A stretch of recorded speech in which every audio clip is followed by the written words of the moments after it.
ውድ ቻናላችን ቤተሰቦች እንኳን ወደ ቻናላችን በደና መጣችሁ። አሁንም ሊቨርፑልን በተመለከቱ ዘገባዎች ተመልሼ መጥቻለሁ። በሳት የምንመለከተው ሪያል ማድሪዶች ማርክ ጌን ማስፈረም ላይ ተስፋ ቆርጧል እየተባለ ይገኛል። እንደዚሁም የኢብራሂም ኮናቴ ተወካይ ከሶስት ክለቦች ጋር ንግግር ጀምሯል እየተባለ ነው። በተጨማሪም ሊቨርፑሎች ተጨማሪ የኒውካስል ተጫዋችን እየፈለጉ ይገኛሉ እየተባለ ነው። አሰልጣኝ አርነ ስሎትም ቬንገር ለሰጡት አስተያየት ምላሽ ሰጥተዋል። በዚህ ምላሻቸው ፍሎሪያን ቪርትዝ ጊዜ ያስፈልጓል የመላመጃ የሚል አስተያየትን ሰጥቷል። ለዚህም በቆይታችን የምንመለከት ይሆናል። እስከ መጨረሻው ደቂቃ ድረስ አብራችሁኝ እንድትቆዩና ፕሮግራሞችን እንድትከታተሉ እንደዚሁም ባነሳናቸው ነጥቦች ላይ ያላችሁን አስተያየት እንዳለ ኮሜንት ሴክሽን ላይ በመጻፍ እንድታሳውቁኝ በአክብሮት እጠይቃለሁ። እንደዚሁም ሰብስክራይብ ያላደረጋችሁ ሰብስክራይብ ያደረጋችሁ ላይክ ሼር ሳይዘነጋ የቻናሉ ቤተሰብ እንድትሆኑ በአክብሮት እጠይቃለሁ። ወደ ሁለተኛው ቻናላችንም እየሄዳችሁ ሰብስክራይብ ላይክ ሼር ያደረጋችሁ የቻናሉ ቤተሰብ እንድትሆኑ በአክብሮት እጋብዛለሁ። አሁን በቀጥታ ወደ ያስኩላችሁ ጉዳዮች እገባለሁ። በመጀመሪያ የምንመለከተው ሪያል ማድሪድና ማርክ ጌን የተመለከተውን ዘገባ ይሆናል። ማድሪድ ዘመም ጋዜጣ የሆነው ኤኤስ እንደዘገበው ከሆነ ሪያል ማድሪዶች ማርክ ጌን ማስፈረም ላይ ተስፋ ቆርጧል እያለን ይገኛል። ምክንያቱም አድርገው ያስቀመጡት ማርክ ጌ የጠየቀውን ሂሳብ ወይም ደግሞ ደሞዝ ለመክፈል ፈቃደኛ ስላልሆኑ ነው እየተባለ ይገኛል። እንደሚታወቀው ሪያል ማድሪድ ጨምሮ ሌሎችም ታላላቅ ክለቦች ማርክ ጌን በቀጣዩ የክረምት የዝውውር መስኮት በነፃ ለማስፈረም ከፍተኛ ፍላጎት አላቸው። ማድሪድም ፍላጎቱን አሳይቶ ነበር። ነገር ግን አሁን ላይ ከዚህ ዝውውር ራሱን አግልሏል እየተባለ ይገኛል። ከጥቂት ቀናቶች በፊት ማድሪዶች የባየር ሙኒክ ተጫዋች ሆነውን ኦፖሚካኖ ለማስፈረም ፍላጎት አሳይቷል። ቅድሚያም ለሱ ይሰጣሉ እየተባለ ነበርና ምናልባትም በዛ ምክንያትም ሊሆን ይችላል ከማርክ ጌ ራሳቸውን ያገለሉት። እንደዚሁም ደግሞ በቅርቡ በወጡት መረጃዎች መሰረት በተለይ ደግሞ አሲዞት በወጣው ዘገባ መሰረት ማርክ ጌም ወደ ሊቨርፑል ለመቀላቀል ከፍተኛ ፍላጎት አለው እያለን ይገኛል። እንደሚታወቀው ባለፈው የክረምት የዝውውር መስኮት ወደ ሊቨርፑል ለመቀላቀል በጣም ተቃርቦ ነበር። በመጨረሻው ቀንም የሕክምና ምርመራ ማድረጉም ጨርሶ ነበር። ነገር ግን በመጨረሻ ሰዓት ክሪስታል ፓላሶች ይህንን ተጫዋች ለመሸጥ ባለመፈለጋቸው ምክንያት በዛው በክሪስታል ፓላስ ሊቆይ ይችላልና አንዳንድ ዘገባዎች መሰረት ከሆነ ምናልባትም ሊቨርፑሎች በጃንዋሪ ዝውውር መስኮት ማርክ ጌን ለማስፈረም ጥረት ሊያደርጉ ይችላሉ እየተባለ ይገኛል። ምክንያቱም ጆቫኒ ሊዮኒ እንደሚታወቀው በካራባኦ ካፕ ከሳውዛምፕተን ጋር በተደረገው ጨዋታ በኤሲኤል ጉዳት ምክንያት ተቀይሮ መውጣቱ አይዘነጋም። ከዛ በኋላም ሰርጀሪም አድርጓል።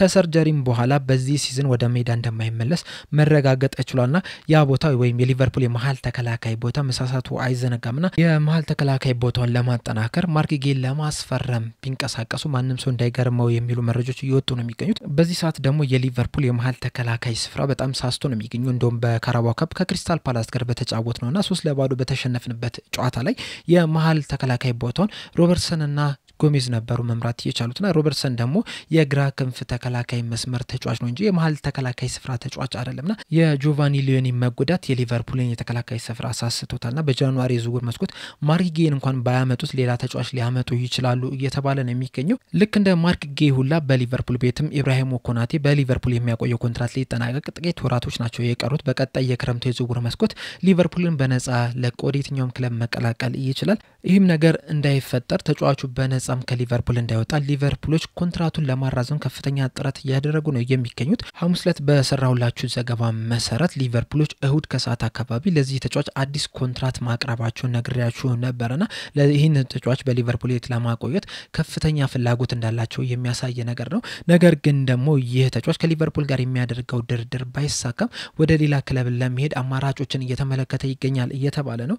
በዚህ ሰዓት የወጡትን መረጃዎች ስንመለከት በተለይ ደግሞ የጀርመን ጋዜጣ የሆነው ቢልድ ይዞት በወጣው ዘገባ መሰረት የኢብራሂም ኮናቴ ተወካይ በጀርመን 3 ክለቦችን እያነጋገረ ይገኛል እያሉን ነው። ቢልድም አያይዞት በዘገባው ዘገባ መሰረት ባየር ሙኒክን፣ ፒኤስጂን እንደዚሁም ሪያል ማድሪድን እንዳማራጭ እያነጋገረ ይገኛል እያለ ነው። እንደሚታወቀው ባየር ሙኒኮች ኦፖሚካኖም ልክ እንደ ኢብራሂም ኮናቴ ሁላ የመጨረሻው የኮንትራት ጊዜው ላይ ነው የሚገኘው። እንደዚሁም አንዳንድ መረጃዎች መሰረት ቀደምም እንደጠቀስኩላችሁ ሪያል ማድሪዶችም ይህንን ተጫዋች ለማስፈረም ፍላጎት አላቸው፣ ንግግርም አድርጓል እየተባለ ነውና ምናልባትም ኦፖሚካኖ ከባየር ሙኒክ የሚወጣ ከሆነ ይህንን ተጫዋች ለሱ ምትክ ለማድረግ እንደዚሁም ደግሞ ከኦፖሚካኖ ጋርም ቢቻላቸው ኦፖሚካኖን ኮንትራቱን አራዝመው አንድ ላይ አጣምሮ ለማጫወት የመጫወት ፍላጎት አላቸውና ይህንን ተጫዋች ለማስፈረም ንግግር እያደረጉ ይገኛሉ እየተባለ ነው። እንደዚሁም ፒኤስጂ እና ሪያል ማድሪዶችም እዚህ ተጫዋች ላይ ያላቸው ፍላጎት አዲስ አይደለም። ባለፉት ጥቂት ወራቶችም ይህንን ተጫዋች ለማስፈረም ፍላጎት እንዳላቸው የተለያዩ ዘገባዎችን ስንሰማ ነበር።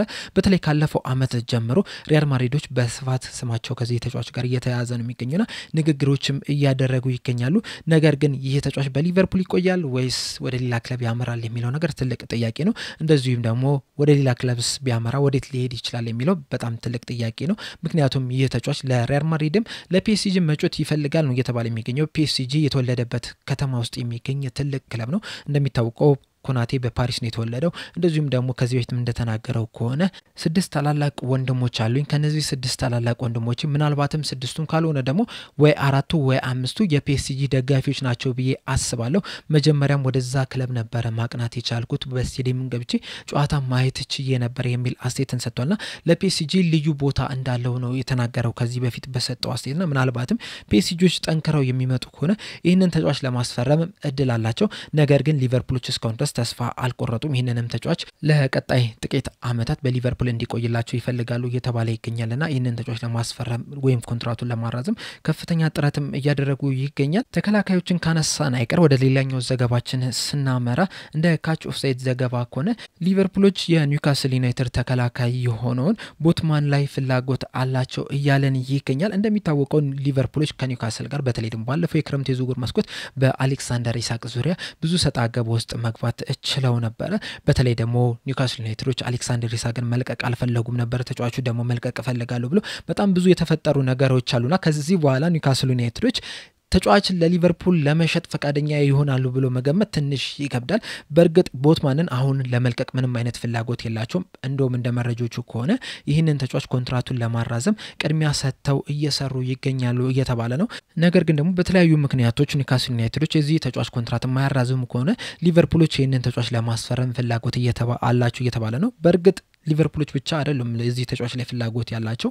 እንደ ካች ኦፍሳይድ ዘገባ ከሆነ ቼልሲዎችም እዚህ ተጫዋች ላይ ከፍተኛ ፍላጎት አላቸው እየተባለ ነው የሚገኘው። በተለይ ቼልሲዎች በዚህ ሰዓት የተከላካይ መስመራቸው በተለይ የመሃል ተከላካይ መስመራቸው ላይ ልምድ ያለው ተጫዋች የለምና ያንን ቦታ ለመተካት ይህንን ተጫዋች ቅድሚያ ሰጥተውታል እየተባለ ነው የሚገኘው። ሊቨርፑሎች በአንጻራቸው ደግሞ ኢብራሂሞ ኮናቴ በሊቨርፑል ቤት የሚያቆየውን ኮንትራት የማይፈርም ከሆነና በቀጣዩ የክረምት ዝውውር መስኮት ሊቨርፑልን የሚለቅ ከሆነ የዚህ ተጫዋች ምትክ ለማድረግ ፍላጎት አላቸው እየተባለ ይገኛል። ነገር ግን ኒውካስል ዩናይትዶች ይህንን ተጫዋች በቀላሉ ይለቃሉ ተብሎ አይጠበቅም። ምናልባት ተጫዋቹ ልክ እንደ አሌክሳንደር ኢሳቅ ልቀቁኝ ብሎ እስካልጠየቀ ድረስ ይህንን ተጫዋች ለመልቀቅ ፈቃደኛ አይደሉም። ተጫዋቹን በዚህ ሰዓት ላይ መልቀቅ ፈልጋለሁ ብሎ የተናገረው ነገር የለም። ኒውካስሎች እንደውም እስካሁን ድረስ ኮንትራቱን ያላራዘሙት ራሱ በውስጥ ባለ የስፖርቲንግ ዳይሬክተር ችግር ምክንያት ነው እንጂ ቅድሚያ ሰጥተው እየሰሩ ያሉት የዚህን ተጫዋች ኮንትራት ማራዘም ነው እየተባለ ይገኛል። በቅርቡ ቶናሊም ኮንትራቱ ማራዘሙ አይዘነጋምና ይህም ተጫዋች ኒውካስል ቤት የሚያቆየውን ኮንትራት ያራዘማል ተብሎ ነው የሚጠበቀው። ነገር ግን ደግሞ በዝውውር መስኮቶች ላይ አንዳንድ ጊዜ የማይጠበቁ ነገሮች ሲፈጠሩ መመልከት ይችላል።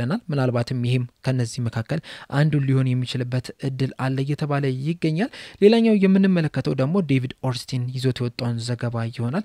እንደሚታወቀው ሊቨርፑሎች የአስቶን ቪላ ተጫዋች የሆነውን ሞርጋን ሮጀርስ ላይ ፍላጎት እንደነበራቸው ከዚህ በፊት የወጡ የተለያዩ ዘገባዎችን ስንመለከት ነበረ። እንደውም እንደ አንዳንድ ዘገባዎች መሰረት ከሆነ ሊቨርፑሎች ሃርቪ ኤሊየትን ወደ አስቶን ቪላ እነሱ ካሰቡት ሂሳብ በታች የሸጡት ምናልባትም ከአስቶን ቪላ ጋር ያላቸውን ግንኙነት ጥሩ በማድረግ ሞርጋን ሮጀርስን በቀጣዩ ክረምት የዝውውር መስኮት ለማስፈረም ፍላጎት ስላላቸው ነው የሚሉ መረጃዎች ሲወጡ ነበረ። ነገር ግን አሁን ላይ ዴቪድ ኦርንስቲን ይዞት በወጣው ዘገባ መሰረት ሞርጋን ሮጀርስ በአስቶን ቪላ ቤት የሚያቆየውን ኮንትራት ለማራዘም ከአስቶን ቪላ ጋር በቃል ደረጃ ከስምምነት ላይ ደርሷል እየተባለ ነው የሚገኘው። በቅርቡም ይህ ኮንትራት በይፋ ይፈርማሉ እየተባለ ይገኛል። ያሁኑ የነበረው ኮንትራት እስከ 2030 ድረስ የሚያቆየው ነው የነበረውና በአዲሱ ኮንትራት መሰረት እስከ 2031 ድረስ በአስቶን ቪላ የሚያቆየውን ኮንትራት ይፈርማል እየተባለ ይገኛል። በዚህ አዲስ ኮንትራት መሰረትም በጣም ከፍተኛ የደሞዝ ጭማሪ ተደርጎለታል እየተባለ ነው የሚገኘው። ይህ 23 ዓመት ወጣት ተጫዋች እንግዲህ በተለያዩ ክለቦች ዘንድ ከፍተኛ ፍላጎትን ማሳደር እችሎ ነበር። ከነዚህ ክለቦች መካከል አንደኛው ሊቨርፑል ነበር። ነገር ግን ይህ አዲስ ኮንትራት ከአስቶን ቪላ ጋር ሊፈራረም መሆኑ ምናልባትም ሊቨርፑሎች እዚህ ተጫዋች ላይ ያላቸውን ፍላጎት ሙሉ ለሙሉ ሊተውት ይችላሉ እየተባለ ይገኛል። እንደዚሁ ምናልባትም አስቶን ቪላዎች ይህንን ኮንትራት ሊያራዝሙለት የፈለጉት በተለያዩ ክለቦች ዘንድ ከፍተኛ ፍላጎት ስላላቸው የዚህ ተጫዋች ላይ ምናልባትም የውል ማፍረሻ ቅጽ ለማስገባት እንደዚሁ ከፍተኛ ሂሳብም ለማስከፈል ሊሆን ይችላል ነው እየተባለ የሚገኙና ሊቨርፑሎች ይህን ተጫዋች ከዚህ በኋላ ማስፈረም የሚፈልጉ ከሆነ በጣም ከፍተኛ ገንዘብም ሊጠየቁ የሚችሉበት እድል አለ እየተባለ ይገኛል። በክረምቱ የዝውውር መስኮት ምናልባትም ለዚህ ተጫዋች ከ60 እስከ 70 ድረስ ባለው የሚያቀርብ ማንኛውም ክለብ ለመውሰድ ይችል ነበር። ነገር ግን ከዚህ በኋላ በዚህ አዲስ ኮንትራት መሰረት ምናልባትም ከ80 ሚሊዮን ፓውንድ በላይም አስቶን ቪላዎች ሊጠይቁ የሚችሉበት እድል አለ እየተባለ ይገኛል። ሊቨርፑሎች ደግሞ የዚህ ተጫዋች ይህን ያህል ገንዘብ ይከፍላሉ ተብሎ አይጠበቅም። ሌላኛው በስተመጨረሻ የምንመለከተው አሰልጣኝ አርነ ስሎት ለቬንገር የሰጡት ምላሽ ነው። ቬንገር ከዚህ ቀደም የሰጡት አንድ አስተያየት ነበረ። በዚህም አስተያየታቸው ምንድነው ያሉት? ፍሎሪያን ቪርትዝ በክረምት የዝውውር መስኮት ወደ ባየር ሙኒክና ወደ ሊቨርፑል የመምጣት አማራጭ ተሰጥቶት ነበረ። ከዛም ከሊቨርፑል ጋር ባደረገው ንግግር ወደ ሊቨርፑል የምመጣው 10 ቁጥር ቦታ ላይ ከተጫወትኩ ብቻ ነው የሚል ነገር ነግሯቸው ነበረ። ሲመጣም 10 ቁጥር ቦታ ላይ ሲጫወት ነበረ። ያ ደግሞ የሊቨርፑል በተለይ ደግሞ ያለፈው ሲዝን ያሳዩትን ጥምረት እንዲሰብሩ አድርጓቸዋል። ባለፈው ሲዝን መሀል ላይ ከተመለከትን ግራቨንበርግ፣ ማካሊስተርና ሳቡዝ ላይ አንድ ላይ ሲጫወቱ ነበርና የፍሎሪያን ቪርትዝ መምጣት ያንን ጥምረት ሰብሮታል። ከዛ በኋላም ፍሎሪያን ቪርትዝ ያን ያህል አመርቂ የሚባልን ነገር እያደረገ አይደለም የሚገኘው። በአሁኖቹ ጨዋታዎች ደግሞ ወደ ክንፍም ወጥቷል። ያ ደግሞ መጀመሪያ የገቡለትን ቃል የሚሰብር ነውና ምናልባትም በዛም ሊከፋ ይችላል የሚል አስተያየትን ሰጥተው ነበር አርሰን ቬንገር። ለዚህም አሰልጣኝ አርነ ስሎት ምላሽ ሰጥቷል። በሰጡትም ምላሽ ምንድነው ያሉት? ሁሉም ሰው የራሱ ሐሳብ ሊኖረው ይችላል፣ ያ ደግሞ መብታቸው ነው። ነገር ግን ደግሞ በእኛ በሊቨርፑል ቲም ውስጥ 5 እና 6 የሚጠጉ ምርጥ የመሃል ሜዳ ተጫዋቾች አሉን። እነዚህ ተጫዋቾች ደግሞ ምርጥ ብቃታቸውን ሊያሳዩን የሚችሉት እርስ በርስ መጫወት ሲጀምሩ፣ በደንብ መላመድ ሲጀምሩ ነው ብቃታቸውን አንዱ የአንዱን በደንብ አጉልቶ ማሳየት የሚችለው። ስለዚህም ፍሎሪያን ቪርትዝም ጊዜ ያስፈልጓል። ገና ከመጣ ጥቂት ወራቶች ብቻ ነው የተቆጠሩትና ከቡድን አጋሮቹ ጋር አብሮ ከሚጫወቱ ተጫዋቾች ጋር በደንብ እስኪላመድ ድረስ ትንሽ ጊዜ ያስፈልጓል። ምናልባት በዚህ አመት ምርጥ ላይሆን ይችላል፣ ነገር ግን በቀጣይ አመት ምርጥ ብቃቱን ልንመለከተው እንችላለን። ዛሬ ምርጥ ባይሆን ነገ ምርጥ ይሆናል የሚል ምላሽን ሰጥቷል። ይህ ተጫዋች በየጨዋታዎቹ ላይ በስነ ስርዓት ከተመለከታችሁ በተለይ ከኳስ ውጭ የሚያደርገው እንቅስቃሴ በተለይ በማጥቃት ሂደት ላይ በጣም ድንቅ የሚባልን እንቅስቃሴን እያደረገ ነው የሚገኘው። እንደዚሁም ደግሞ የተለያዩ እድሎችንም በጨዋታዎች መሀል እየፈጠረ ነው የሚገኘው። ነገር ግን ደግሞ የቡድን አጋሮቹ እነዛን እድሎች መጨረስ ባለመቻላቸው ምክንያት እስካሁን ድረስ ብዙ አሲስት ማስመዝገብ አልቻለም። ለምሳሌ አሁን ከሪያል ማድሪድ ጋር በተደረገው ጨዋታ ለሳቡዝ ላይ የሰጠው ምርጥ አሲስት ነበረ። ነገር ግን ሳቡዝ ላይ ከበረኛው ጋር ተገናኝቶ ያችን ወደ ግብነት ሳይቀየር ቀርቷል። ከጨዋታው በኋላም ለፍሎሪያን ቪርትዝ ይቅርታ መጠየቅ ፈልጋለሁ የሚል አስተያየትን ሰጥቶ ነበረ።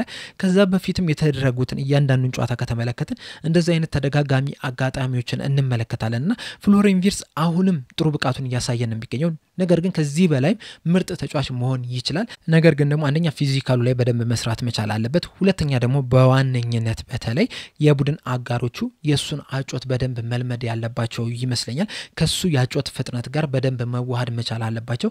ከዛ በኋላ ምርጥ ብቃቱን የምንመለከት ይሆናል። በአንዳንድ ጨዋታዎች ላይ በአንዳንድ አጋጣሚዎች ላይ በተለይ ከተመለከታችሁ ለሱ ኳስ ሲሰጡት አልተመለከትንም። እሱ ደግሞ ብዙ ጊዜ ኳስ መቀበል የሚፈልግ ተጫዋች ነው። ከዛ በኋላ እንግዲህ ለተጫዋቾች በጥሩ ሁኔታ ማቀበል የሚችል ተጫዋች ነውና ምናልባትም ቡድኑን በሱ ዙሪያ ብንገነባው ምርጡን ፍሎሪያን ቪርትዝን የምንመለከት ይሆናልና ትንሽ ጊዜ መስጠት ተገቢም ይመስለኛል። የእናንተን ሐሳብ እንዳለ ኮሜንት ሴክሽን ላይ በመጻፍ አሳውቁኝ። ዛሬ ባነሳናቸው ነጥቦች ላይ ያላችሁን ሐሳብ በተለይ ደግሞ ከኒውካስል ቦትመንን ብናመጣ ይሻላል ወይስ ማርክ ጌን እንደዚሁም ደግሞ ሌሎችን ተጫዋቾች ብናመጣ ይሻላል? እንደዚሁም በኢብራሂም ኮናቴ ዙሪያም ያላችሁን ሐሳብ እንዳለ ኮሜንት ሴክሽን ላይ በመጻፍ አሳውቁኝ። ለአሁን እኔ እዚህ ላይ ያበቃው። በቀጣይ በሌላ እስከምንገናኝ ድረስ ሰብስክራይብ፣ ላይክ፣ ሼር ማድረግ እንዳትረሱ። ቸር ያቆየን።